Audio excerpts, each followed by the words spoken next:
Well, good afternoon, everyone, and thank you for that special music. I find it amazing, incredible, and just awesomely inspiring, as I'm sure you do, when you come to Sabbath services and the speakers who have not had any communication regarding it are talking on subjects that fit so well together, it seems that they were totally inspired.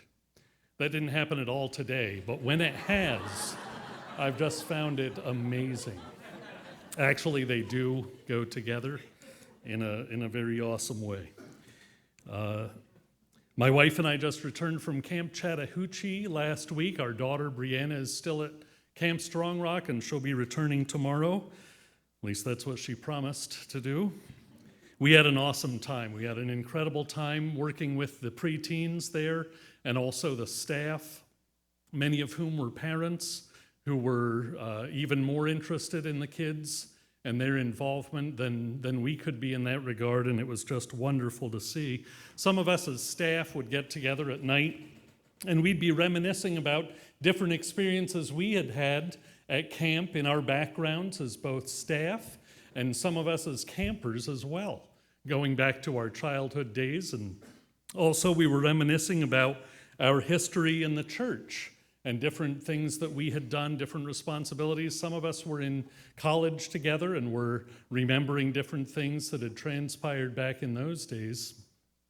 It made me remember about some amazing opportunities that I had going back over 30 years ago, where I had, or have, I should say, had the opportunity to work at headquarters or in the corporate office of the church for over 30 years now, and have seen quite a few things,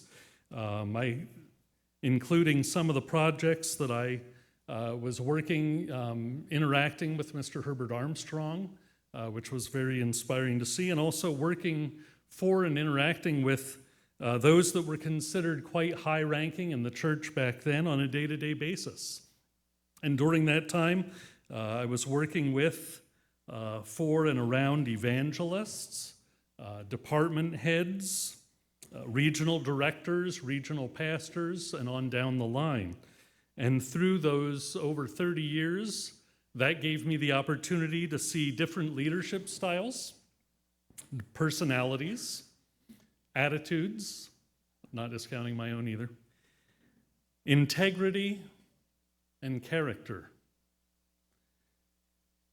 And that relates directly to what I would like to speak about today, and also relates to why I consider it a blessing, a privilege, and a responsibility to be a part of the Church of God, a worldwide association today, and to be working in the office with the leaders that we have, with the staff, and also to have opportunities such as we did at Camp Chattahoochee to work with camp staff, to work with others, including you as members, with different roles and responsibilities we have in this congregation and elsewhere.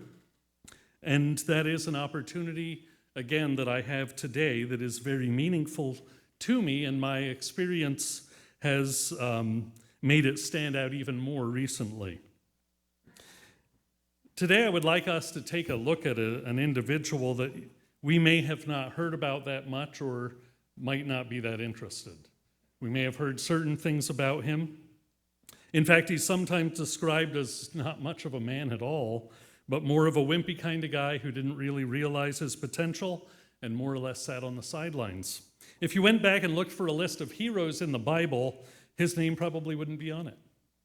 And if you looked for a book that talked about famous people throughout the Bible, though his name is well known by all, there probably wouldn't be a chapter dedicated to him, but you'd find him mentioned in other books about other people. He's not someone that you might describe as someone you'd want to be like or emulate. That is, until you get to know him better. Some do picture or portray him in these ways or ignore him, but that's primarily out of ignorance. And the more you get to know this man, the more you see the man within, and the more you would feel honored to be compared to him in a positive way. By the way, he was described as the son of a perverse, rebellious woman. and that was by his father. Doesn't sound too good, does it? At a certain point of his life, when there seemed to be a war just waiting to happen, he was looked upon as passive, taking no strong action, but simply attempting to peacefully solve what most saw that could not be peacefully solved in any way, shape, or form. In fact, he was known by, or perhaps better expressed as unknown by, his secrecy at that time. In fact, if he had been known for the one who was having these thoughts and these plans, he could have paid and almost did pay severe consequences. Sometimes he's thought of, or often he's thought of, as a shadow of the man who rose to greatness. But again, that thought is based on a lack of information, as hopefully we'll see this afternoon. There's no need to turn there. I'll be displaying all the scriptures on screen. Let's take a look at 1 Samuel chapter 13. We'll see how the PowerPoint is cooperating. We are going to be looking at someone that you know of as Jonathan. A name we usually can't hear without also hearing the name David, which is a very nice name, by the way. And often we don't hear much about, except for his loyalty to the boy who became king. When you think of Jonathan, two or perhaps three things often come to mind. The first might be loyalty. The second, or perhaps the first, might be, again, David. And perhaps also friendship. But these points can sometimes cloud or even obscure the picture of who Jonathan really was. In fact, some think more about the friendship and loyalty than why they existed and how they came to be, which is quite important. So let's take a little bit of time focusing on Jonathan and the man that he was. Now, when we're introduced to Jonathan, we're basically told nothing about him. Or we basically don't know anything about him. And of course, that's what an introduction is all about. But details aren't given about who he is. His name is mentioned, a little bit about what he is, but there's more that we read later. More that we see stand about him, and the more we read from excerpts about his life that God's word does offer. 1 Samuel chapter 13, verse 2. Saul chose for himself 3,000 men of Israel, and that means that he specifically selected them. They were his chosen ones. 2,000 were with Saul at Michmash and in the mountains of Bethel, and 1,000 were with Jonathan in Gibeah of Benjamin. The rest of the people he sent away, every man to his tent, or the rest were sent home. So this is where we're introduced to Jonathan. We're not told anything about him except that he was appointed by Saul. And it is an interesting introduction to him because obviously he was someone that Saul considered important enough to have 1/3 of those who were chosen to be with him. Both groups were stationed on hills, as scripture shows, or in hilly areas, apparently so that they could see what was going on down below, so they could also be at a safe point if any attacks were to take place. Some commentaries even say that the chosen and the places that they went with Saul and Jonathan were simply for protection. But were that true, which is not specified in Scripture, that can make verse 3 even more interesting. Because in verse 3, after hearing the name Jonathan, we read, "And Jonathan attacked the garrison," which can mean a fort or a troop to guard an area, or even a deputy or governor of a group, of the Philistines that was in Geba. And the Philistines heard of it. Then Saul blew the trumpet throughout all the land, saying, "Let the Hebrews hear." And there's no lead into this action at all. So some things we can't be sure about. For instance, we see nothing about Saul instructing Jonathan to lead this attack. But there are things that we can see very clearly here about Jonathan. He was the one who made or led the attack. This shows that he was a warrior, not a fragile boy. Saul appointed him, remember? Evidently, he had gone through military training of some sort in order to be given this responsibility. And because of the military command, he appears to be at least 20 years old here, according to the age or responsibilities as they were given, and we can read those in Numbers chapter 26. Also, from what is not written here, we can see some other possibilities, which does tell us more about him and which we see much more clearly later on. Jonathan may have made this attack totally on his own without any direction from Saul. He only had 1,000 men compared to Saul having 2,000. Gebel was located somewhat between the areas Saul and Jonathan and their troops were positioned, which was only about 5 miles apart. If Jonathan had done such, it would have been seen, no doubt, as showing ambition and courage, which do become very evident later. Let's take a look at verse 4 now. In verse 3, we did see that Saul was quite pleased with what took place and wanted all the people of Israel to hear about it. Now all Israel heard it said that Saul had attacked a garrison of the, what was that? What did we just read? It was heard, all Israel heard it said that it was Saul who had attacked the garrison or had attacked the Philistines, and that Israel had also become an abomination to the Philistines. And the people were called together to Saul, their leader, at Gilgal. Now this we can read a couple of different ways. One way it can be read is that Saul did order Jonathan to make the attack. Another way it can be read is that he didn't, but that he was taking credit for what his son had actually done, with or without him commanding it. And actually, from the history at that time, we can see that there would really be nothing wrong with that, because it was often the leader, the king, who would be pronounced as the one who took action, the one who did lead something, or the one who should be looked to. The name was better known as the leader, and that he was someone not to mess with. But either way, what we don't read is anything about Jonathan having an attitude about the message that was going out without his name being included. Absolutely nothing. Throughout the passages we read regarding Jonathan, we do see that he was a brave man, quite a courageous man, but not an arrogant man. He did what he needed to do, or he felt personal responsibility to do, without seeking recognition or praise, which is another fine and somewhat rare quality to note, which we will see more of. In verse 5, we read that the Philistines were quite ticked, and a huge army of men, it says, people as the sand which is on the seashore, came to position themselves and confront the Israelites. In verses 6 and 7, we read, when the men of Israel saw that they were in danger, remember it was as thousands and thousands of Philistines who were ready to rage against the Israelites. They were in danger, for the people were distressed. Then the people hid in caves, in thickets, in rocks, in holes, and in pits. How many of you have used the word thickets in a sentence in the past week? Interesting. The word thickets actually comes in English from the word thick. It was just something like thick bushes, anything they could hide behind. That's what they were trying to do.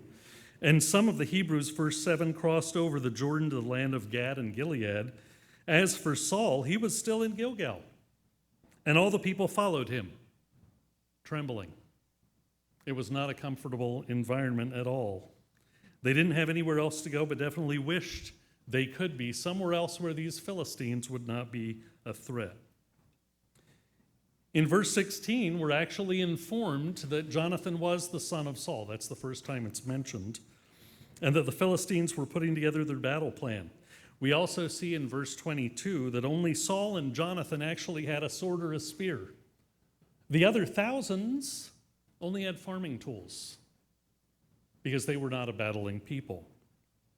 We won't cover it today, but we also read about Saul's foolishness, as Samuel himself described it, and Jonathan was more likely well aware of this taking place, and how his father becoming king may have no longer been certain. But here perhaps we can note that Jonathan, who was Saul's eldest son, was heir apparent.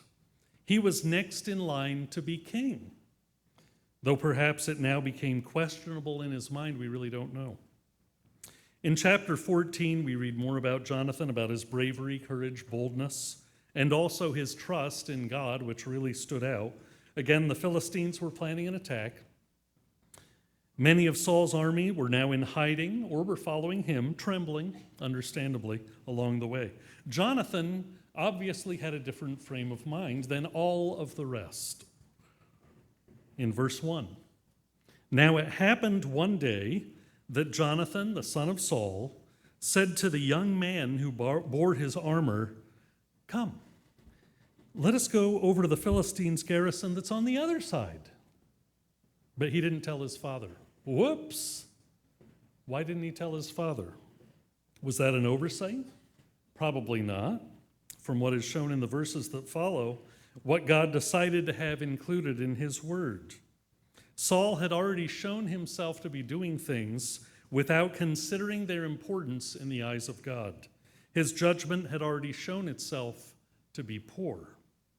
But here we see Jonathan, and we witness a couple other things about his character, what made him the man who he was. Again, we see his courage that we'll see more of as well. By the way, an armor bearer was an assistant, probably a teenager. Not in his 20s yet, as we previously referenced. At age 20 was when ones were given more responsibility to handle more in the battlefield. And here it states that it was a young man. He said to the young man who bore his armor, young man in relationship to one who was about 20 years old. And also, think about this. An armor bearer was not someone who was just carrying around weapons and would get a call and say, "Here you are," and just toting them around like a golf caddy or something. He was not invisible. Others would see him. He was in the midst of the battle. And he had to know Jonathan. He had to know his moves. He had to know the weapons that he wanted to use and when. He had to train with him. He had to be a warrior, but a young warrior, as an armor bearer, and also one who would work with Jonathan to defend his back or to join in the battle as it may become necessary. Again, he wasn't invisible. He wasn't hanging around behind a thicket to provide a sword when called upon. Others saw him. He was there right in the midst of the battle. They had trained together. They worked closely together. They were a team. Verse 2. We read, "And Saul was sitting in the outskirts of Gibeah under a pomegranate tree which is in Migron. The people who were with him were about 600 men." Okay, I guess that means he lost about 1,400, doesn't it? So they had fled, they were hiding. He still had 600 with him. It's interesting that it does state that he was sitting, and also that he was under a pomegranate tree in the shade, perhaps having a mint julep. Probably not. It was probably sweet iced tea, or half and half, whichever he would have preferred. It doesn't state that he was standing, pointing to the battlefield, prepared to take action. But he was sitting there under the pomegranate tree. Now, it does show in verse 3 that he was probably planning what to do, because he didn't have a choice, did he? He had to plan, what are we going to do now? What is next? And that also he found out that Jonathan was not there, or he didn't find out. It was just Jonathan was not even involved in this planning that was taking place, and he didn't even know about it. Jonathan had secretly snuck away, and it wasn't even noticed that he was gone. Verses 4 and 5 show that Jonathan was going to a specific area, and then in verse 6, we read, "Then Jonathan said to the young man who bore his armor," again, the young man, probably a teenager, "Come, let us go over to the garrison of these uncircumcised." He probably stated that kind of strongly, not just to be gross, not just to be funny, but that meant that these were not the people of God, those that had been set apart by this mark. And so he said to this young man, "Let us go over to the garrison of these uncircumcised, those who were not of God. It may be that the Lord will work for us. For nothing restrains the Lord from saving, by many or by few." Here we see the faith that Jonathan had in God's power, and his strong belief that God would give him guidance in what he was planning and would show him whether to go ahead with it or not. It's also very interesting to see the reaction of this young armor bearer. Remember how many of the chosen were in hiding? And here's this armor bearer behind Saul, this armor bearer of Jonathan, who had just had this statement made to him. And he had an interesting response in verse 7. So his armor bearer said to him, "Thou musteth be nutseth. I shall departeth at onceth." Now you know why I said to look at the screen and not look it up in your Bibles, because I couldn't get away with that if I hadn't. No, instead he showed faith that Jonathan was evidently quite an inspiration to him. And his armor bearer had probably been with him in the previous attack, had possibly trained with him for who knows how long, had interacted with him and was quite confident in his decision. His armor bearer said to him, "Do all that is in your heart. Go then. Here I am with you, according to your heart." And this wasn't the use of the word heart in any delicate way. He didn't say, "If that's how you feel, I shall be standing at your side." No, he was saying whatever is at your heart and core, what makes you live, what gives you existence day by day, what you're all about. If that is, we don't use the same language today, do we? Not very often. But he was saying, do all that you feel you should do. I am with you according to you and your heart. So there they were to go, just the two of them, to the enemy camp, and the armor bearer didn't yet know what Jonathan had in mind. He didn't say, "Well, let me hear what you have in mind, and then I'll tell you what I think about it." Do you have a plan B? Can we go back home now? He knew, though, that Jonathan was very courageous. There's no doubt about that. He knew that he was willing to fight. And he knew that Jonathan was absolutely certain that God, what did it say? And it may be that the Lord will work for us. Does that remind you of Shadrach, Meshach, and Abednego? Here Jonathan was making this statement, "It may be that the Lord will work for us." And the armor bearer said, "I am with you all the way, 100%. This does again reflect on the impact that Jonathan, a strong, brave, bold, daring, and trusting man, had on him. The remainder of this chapter shows that God was evidently working with Jonathan. Another battle took place, and it states that the earth quaked afterwards. Then Saul found out that Jonathan and his armor bearer were not there. And when they saw the confusion that was going on among the Philistines who were fighting against each other, all of a sudden, those Israelites who had been hiding and trembling jumped to battle, seeing that they were going to succeed. Verse 22, we see, likewise, all the men of Israel who had hidden in the mountains of Ephraim, when they heard that the Philistines fled, they also followed hard after them into battle. Yes, we're winning, they're running, so we can run, just not as fast. Let them go. What Jonathan said might take place did take place. And it wasn't the strength of Jonathan or his armor bearer. He'd never claimed that. He never bragged. He never said, "Look at me. May all Israel hear what I have done." Instead, we read, "So the Lord saved Israel that day." The rest of this chapter has a lot too, but we won't go through it in detail. I'll just note a couple of things about Jonathan again, things that stand out in the story about this man.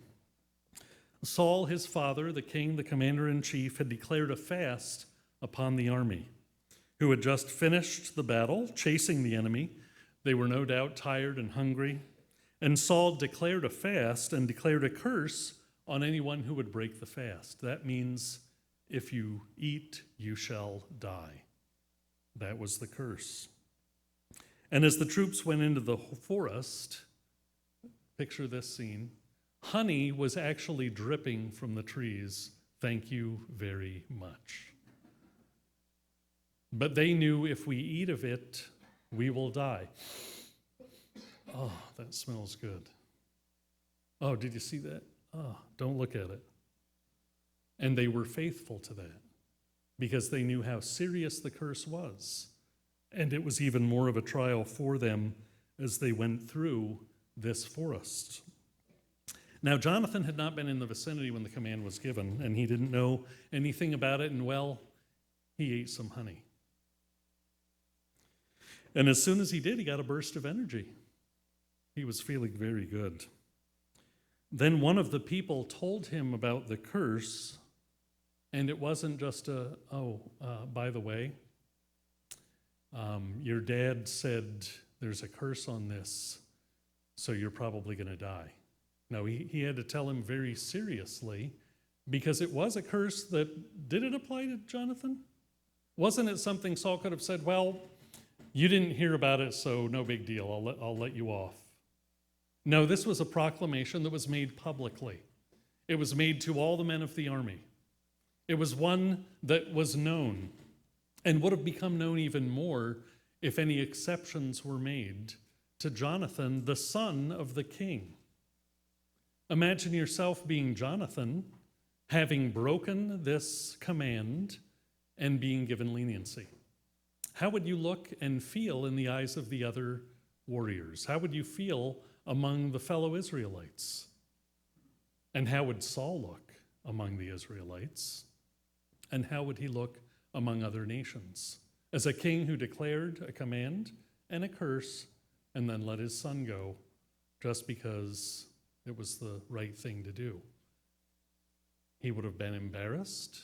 He would have been looked very down upon and not much as a king at all. No, this applied even more to Jonathan because of being in the spotlight, of being the heir king, of being the son of Saul. We see here also that there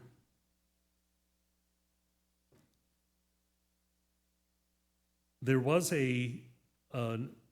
first I wanted to mention that we have not seen everything that the scriptures do state about the relationship between Jonathan and Saul up to this point. We have seen a couple differences of opinion, you might say, but Jonathan did have respect for his father and for his position in other ways that are shown. We do see later in that in the relationship, Jonathan was breaking the command of his father. We know that, in verse 43, we read how Jonathan reacted to this, which again showed his integrity, which showed his character, which showed that he was a man who did respect not only his father, but what he knew he had to respect as well. Because in verse 43, Jonathan himself declared, "I must die." Again, showing his acceptance of what had to be. Well, we know that's not the end of the story, though, don't we? Because there is more to come in the life of Jonathan. Fortunately, the people of the kingdom supported Jonathan tremendously. They confirmed the fact that it was evident that God was working through him. They showed their support to him as a person, as a leader, as a warrior, as a man of God. And Saul accepted that, and he was most likely relieved for various reasons. But it was a decision he could not make. But with all the people supporting his son in that way, he was able to accept it. Jumping ahead, we also see that Jonathan did respect and have a trust in his father and what his father had promised regarding David, and even told David that Saul basically wouldn't do anything, especially planning to kill David without telling him. We see that in 1 Samuel 20, verse 2. After David declared, "Your father is trying to kill me," Jonathan said to him, "By no means, no way. You shall not die. Indeed, my father will do nothing, either great or small, without first telling me." There was this trust in the relationship and the communication. And why should my father hide this thing from me? It is not so. Not going to happen. Jonathan later learned that his father had been lying to him, had been deceiving him, had not been revealing to him that he did indeed want to kill David.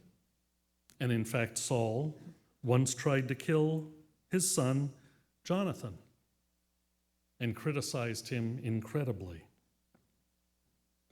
Interestingly, when you see these pieces of their relationship and others that follow, we see that they did have trust, lack of trust, closeness, separation, but then forgiveness and togetherness again to their death.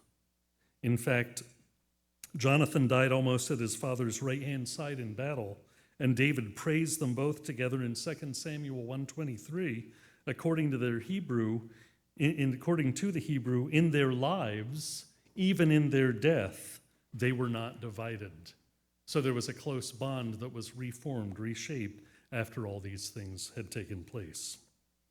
We do see that Jonathan did honor his father. He did follow his lead, except when it was evident that God was giving Jonathan guidance in other directions, or when Jonathan saw that his father was not being given any direction by God and was taking steps contrary to God's will itself.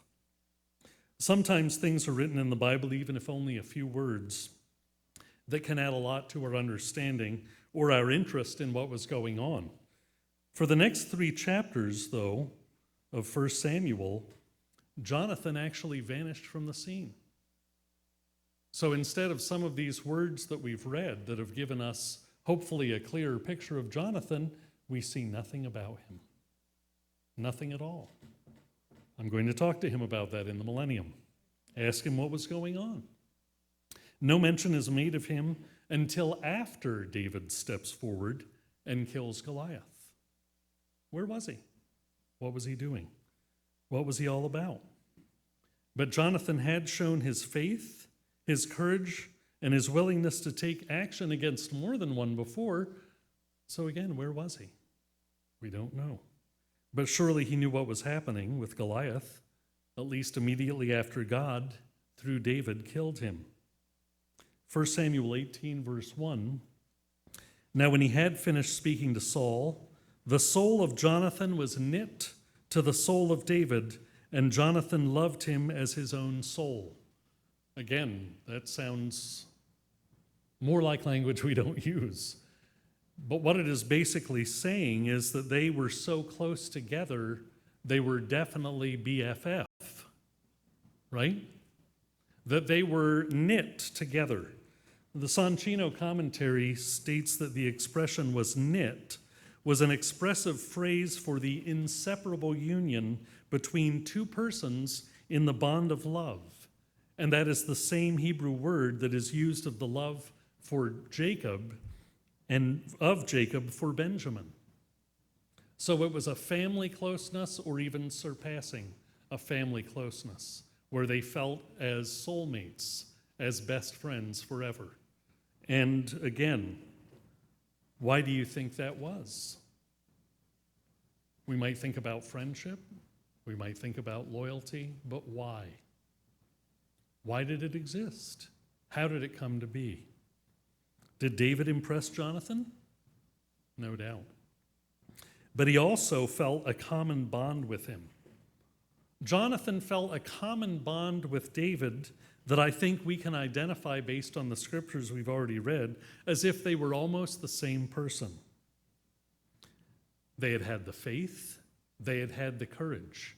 They were willing to step forward with faith in God, wanting to do his will, trusting in him, and not wanting to do what they might think is the best thing to do without that faith in God. We also have to remember that Jonathan was not like a younger brother. He wasn't just someone who came out of the shadows, then they had not known each other before. We've seen that quite clearly. He was actually older than David. We don't know how much, but interestingly, the Companion Bible states that Jonathan was about 24 years older than David. And we don't know if that is definite, but remember what we read about Jonathan being a warrior, obviously over 20. We know what David was doing at this time as a shepherd in the field, and his older brothers scoffed at him. He was a young man. But again, they were bonded together. It wasn't just one-sided. It wasn't just the loyalty and friendship of Jonathan to David. It was mutual, 100% bond that they had that closeness. Jonathan shows his great admiration of and affinity or common ground with David, who displays the same bond with Jonathan. It was not a one-way street.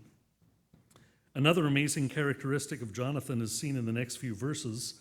Jonathan was well respected. He was a great man. We've already seen how the people respected him so much that he was able to be let live even after the curse was declared on any who would eat. He was honored by the people who saw that God was working with him. He was the heir apparent. He was the oldest son of Saul, expected to become king at his father's death. But he saw that God was working even more through David, which would be revealed more and more as time went on. And he had no problem with that at all. Some would say that he stopped being a real man and wimpishly backed out of the picture at this time. But let's take a look at what took place in 1 Samuel chapter 18. Then Jonathan and David, both of them, made a covenant because he, Jonathan, loved him as his own soul. This covenant is described in Sanchino as a covenant of brotherhood, the bond of which was regarded as closer than that of a bond of blood brotherhood. Now, I don't know how many of you have brothers. I don't know how many of you have sisters. I have both. And I have a closeness with some that is quite strong, and I have a closeness with others that are not brother or sister that is even stronger. And I think many of us have experienced the same thing because of God's calling, because of God's direction, because of the understanding of the family of God that we are brought to be a part of, that we are growing closer in ways that go far beyond the closeness that we sometimes do have with our own relatives. And this is what was going on between Jonathan and David. In verse 4, and Jonathan took off, King James Version says, stripped himself of, which is very graphic, isn't it? He took off seriously. It meant something really to him. It wasn't just, okay, well, let me take this off and put it down. He stripped himself of the robe that was on him and gave it to David with his armor, even to his sword and his bow and his belt. This action can be seen as Jonathan not only passing along his military dress, but also his robe, probably showing his status, perhaps even as the king to be. Again, some do not see this as a sign of manhood, and if asked, would you rather be David or Jonathan? Most, especially guys, would probably say, oh, I'd rather be David, hands down. But Jonathan was able to realize, accept, and in no way feel negative about the position God had in mind for him and for David. Sanchino makes a very profound statement.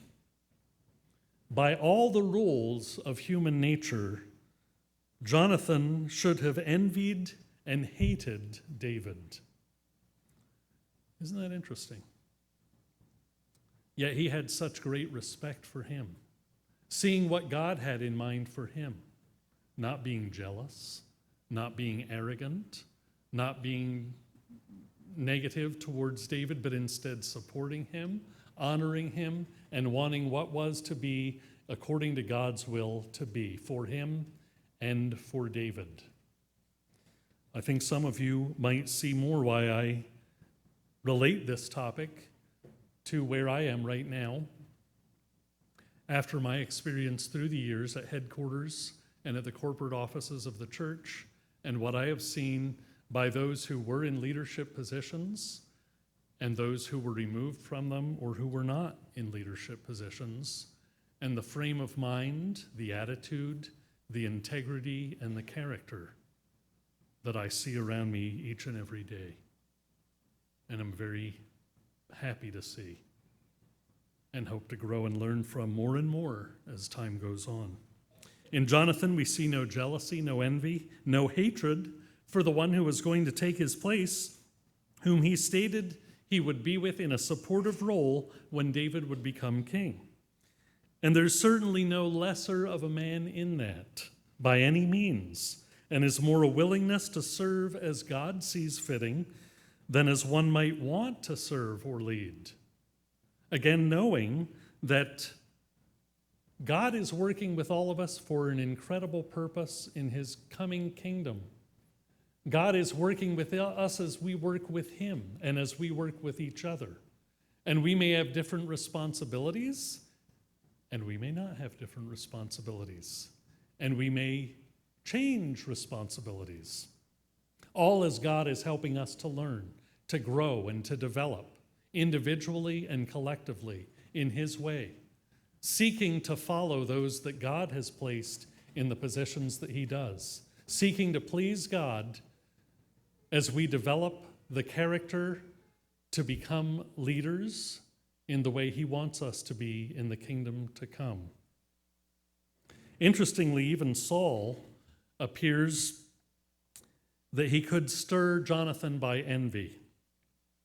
And we see that in chapter 20, verse 31. After criticizing him for being on David's side, he said,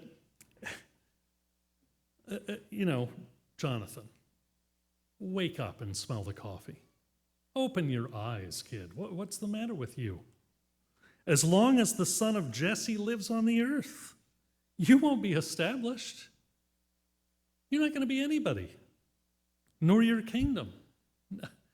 Hello? Now therefore, send and bring him to me, for he shall surely die, right? And Jonathan was stirred, but not quite in the way that Saul most likely thought he would be. Instead, he was stirred to challenge his father's intentions and to support David, whom he saw as more than a friend, more than a brother, more than himself, and as God's chosen. Jonathan answered Saul, his father, and said to him, "Why should he be killed? What has he done?" Thinking not of himself, but of David and God and his plan and what he desired. Jonathan was no doubt a great friend and very loyal to him who became King David. But he was also a man of great courage, as we have seen, in battle and in facing his father. He was a man of great strength. He was a military leader and a warrior who went and did things perhaps not at his father's command due to his faith in God. He was a man who was willing to take action without great numbers of warriors behind him. They were hiding. He had his young armor bearer with him. A man with great faith in God's guidance and wanting to act in accordance with God's will, whatever it might be. He was a man of God, and he was used in a variety of ways, including not becoming king and being whatever support he could be without even a hint of envy, carrying this out in quite a noble way. Perhaps now when we think of Jonathan, including his loyalty, including his incredible friendship and his devotion, we will see and appreciate more that's behind them, what made them come to be. And hopefully we can gain more of an understanding of what we are to be. That we can look to this man, a man of God, to see what he went through, what he didn't go through, what he saw others go through that he could have easily wanted. But he wanted to do what God had given him to do at the time God had given him to do it, and so should we. Always knowing that God knows what is best, that God has great plans for each and every one of us beyond our understanding in the kingdom to come, and that we should follow the example of a man of God, a man like Jonathan.